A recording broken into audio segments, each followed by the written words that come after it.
Paula, I have had an opportunity to speak privately with Jenna. And Jenna made it obvious to me, for reasons that I cannot fathom, that she is very unhappy with the present relationship that exists between you. And she feels strongly that you ought to apologize to her because of the way you came and banged on her door and so on and so on. Now, she has suggested, with my trying to persuade her otherwise, she has suggested that if she cannot get an apology from you, she would prefer to keep her distance away from you, and she is not particularly concerned about friendship between yourself and herself. Does that pose a problem to you if there is no means of communication, because she lives there with her brother?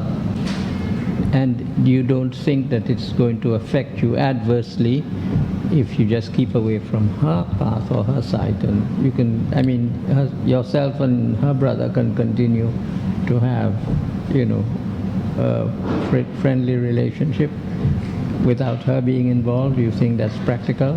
Yes, that can happen. Okay. So would you be then satisfied to accept the money for your dog and don't bother about getting an apology from her or you giving her an apology, and you think that will be sufficient to resolve this dispute? Okay, when you spoke to her,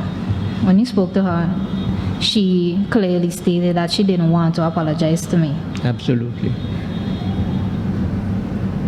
Well, while I was out of the room, I was considering that as long as she is willing to, I will be willing to also. But if she is okay with that, I guess I can be okay with that as well. Okay, thank you very much. Paula in caucus has indicated to me that if you are willing to apologize to her, she's also willing to apologize to you. She's also indicated to me that she's been living in those premises for a long time and she has no immediate plans of leaving there. She's also indicated to me that there is nothing that happened to cause her to break up her friendship with your brother.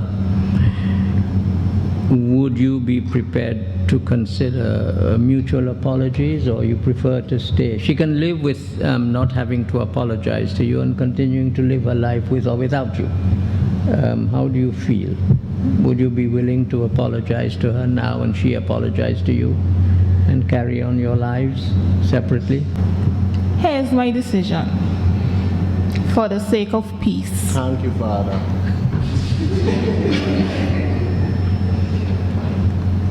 I will apologize to Paula. However,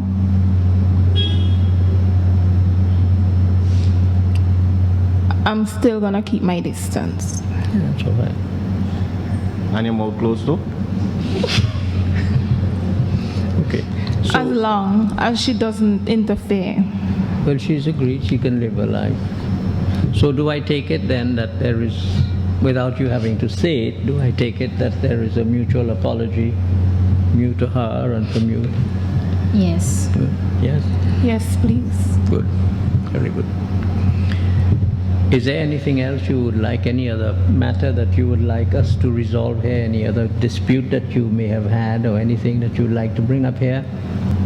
Well, I would like Paula to know that I am home every single day.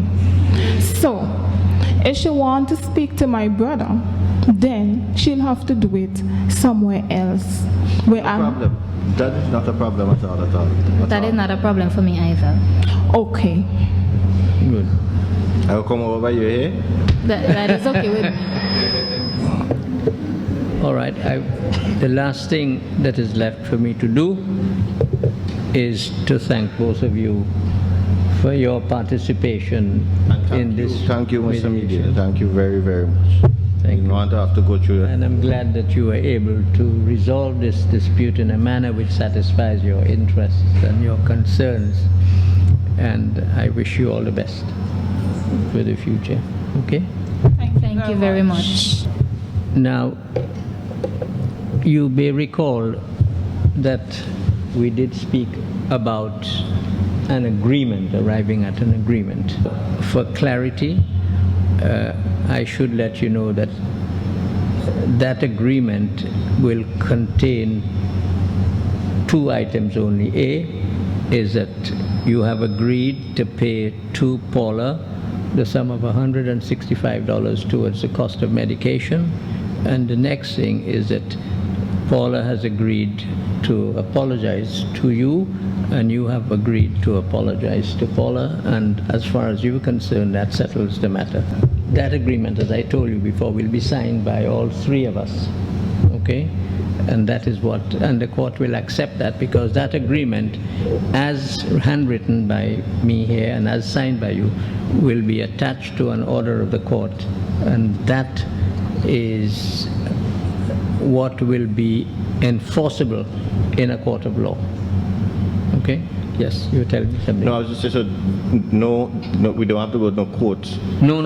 After. This is, at the end of this is final. Because the agreement signed by you goes to the registrar or the mediation coordinator, the mediation coordinator is the one who will send that to the court.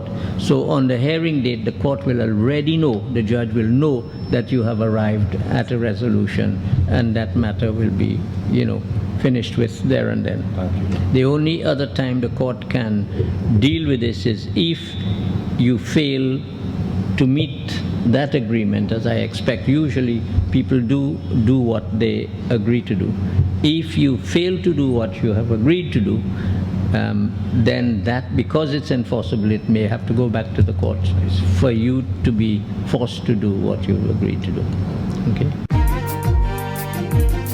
When you and me cannot talk and we are in a deadlock, call the mediator to get us together.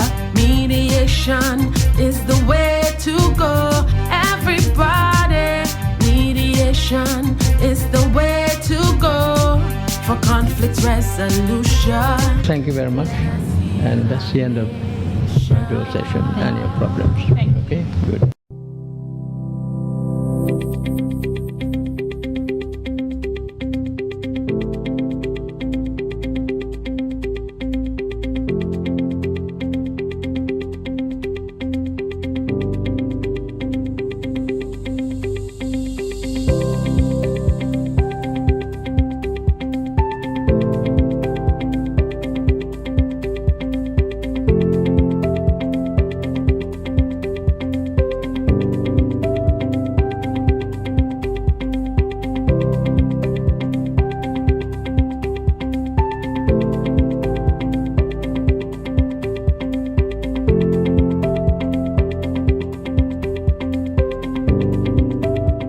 For more information about mediation in St. Vincent and the Grenadines, contact the Mediation Coordinator, Ms. Kathy Peters, at telephone number 784-451-2944 or 2945.